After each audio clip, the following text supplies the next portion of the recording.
I bought a guitar pedal the other day. It hasn't come yet. It has to come from America, and it's called the Chroma console. I'm really excited to look at it, to have a go with it, because I don't really use guitar pedals. I've always been a jack lead straight into the amp, clean sound, tiny little bit of rasp, and that'll do me. And I mean, all the my recent music project, it's nearly 2 hours in length, and I don't think I used any guitar effects once, other than reverb, which I don't think counts really, because it's not really a known sort of guitar effect specifically.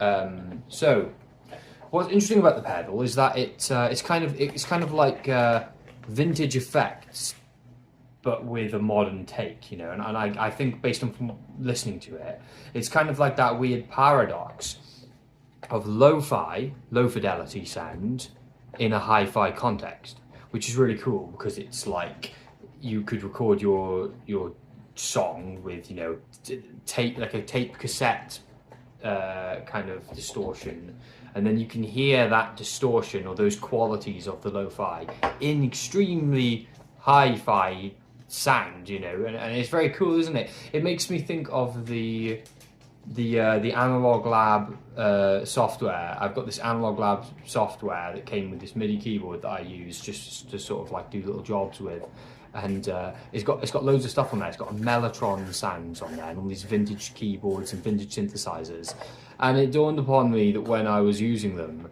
all of these vintage keyboard sounds that have been specifically crafted with masters of sound design and synthesis to emulate these loved vintage keyboards, and it just makes me laugh in the case of like the Mellotron, where you've got an instrument that's synthesizing strings from like the 60s, creating a very unique sound, very make-do for what they could do at the time. And now you've got incredibly advanced synthesis and sound design to create a lo-fi sounding instrument.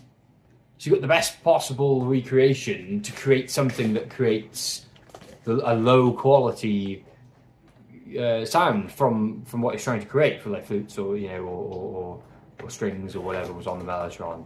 And isn't that just crazy? What we actually like is the character of a sound.